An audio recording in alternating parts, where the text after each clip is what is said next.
Hi everyone. As promised, here is the tutorial for the texture workshop that we've been running. I wanted to sort of make this speed version of it, as the main object of this exercise was to see how you could build depth with a few simple brushstrokes, whilst exploring a tonal value of your composition. I know these are made up plants, but they are loosely based on a kind of sort of cacti that sits on the kitchen window. It's great in the light and seems almost impossible to kill off, so maybe I have green fingers after all. Anyway, here I've drawn with a soft scatter brush the shape of 3 succulents.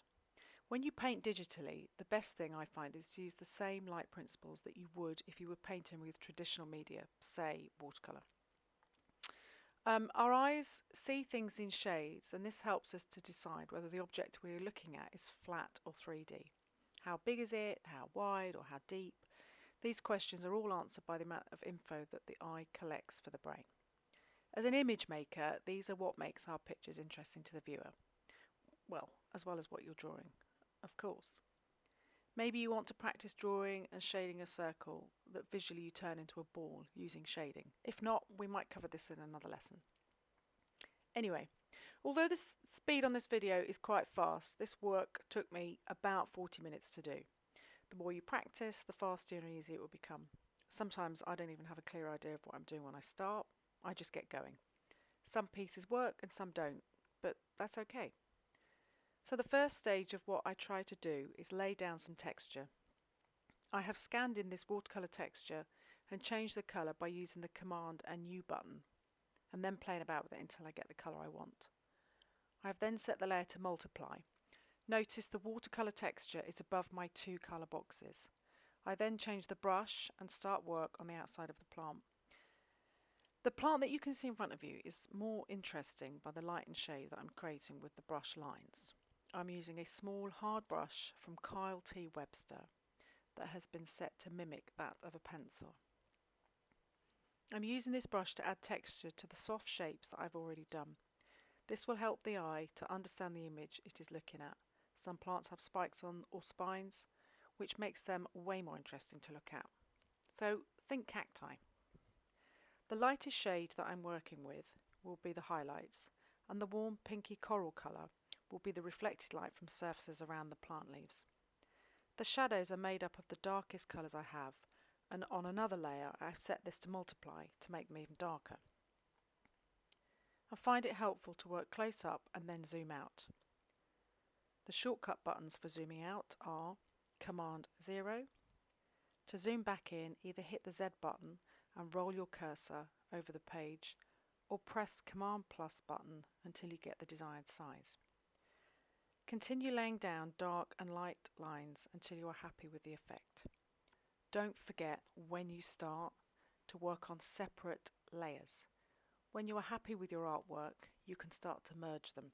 I have made this mistake several times where I was not happy with the artwork, and my undo button didn't go beyond 25 undos. The colour palette I have chosen here has been made in a program called Colours. That's spelt with 2 O's in the middle, .com. Although you can find a similar concept in Adobe Photoshop under Themes, Colours seems to have an unlimited amount of downloads that you can do. I'm not really sure about Adobe, how many downloads they let you do, but it's definitely worth exploring both of them. The thing about Adobe Photoshop, though, is that it allows you to save your colour palette in your library. As you can see from the top of my image, mine is a screenshot. So what I'm trying to do here now is capture the shape of the plant I'm drawing by bending some of the lines to form a sort of leaf effect, a succulent type leaf effect on the plant. Again, I've continued to build these up, coming from the bottom, line after line, and then as we get further up the plant, where we have put down more texture, we tend to then put down the highlights, and then we put down the midtones. And as I said at the beginning of the video, one of the layers will be set to multiply to make the shadow part of the plant even darker than normal. Here I'm just putting in a little bit more highlight, a little bit more low light. Can you see how when the lighting effect goes onto the leaves, it gives it a more 3D look to it, and it also makes the texture that you're looking at more interesting. I can see light coming from one direction, and I can see the soft coral light coming from another direction, which is reflected off the plant that's next to it. If you look at things like that in real life, that's how you'll find that the light structure works. I've also added a few dots to make the eye move down some of the plant's structure, so it's not so jarring. Um,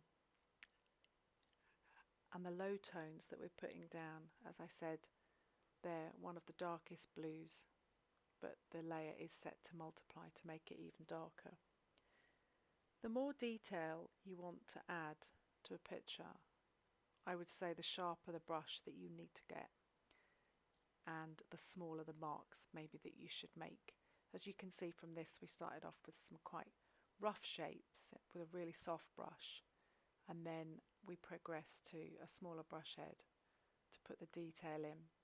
Here I'm just putting the roundness of the leaves back in to make them look more 3D. Although I don't get to finish this piece in this particular tutorial, there will be another tutorial where I can show you the rest of the picture and how we build it up with layers. In the meantime, I want to say thanks very much. You've been watching Claire Davis on Claire Davis Tutorials, and if you want to, you can head over to my website and check out the rest of my work at clairedavis.co.uk. Many thanks for watching.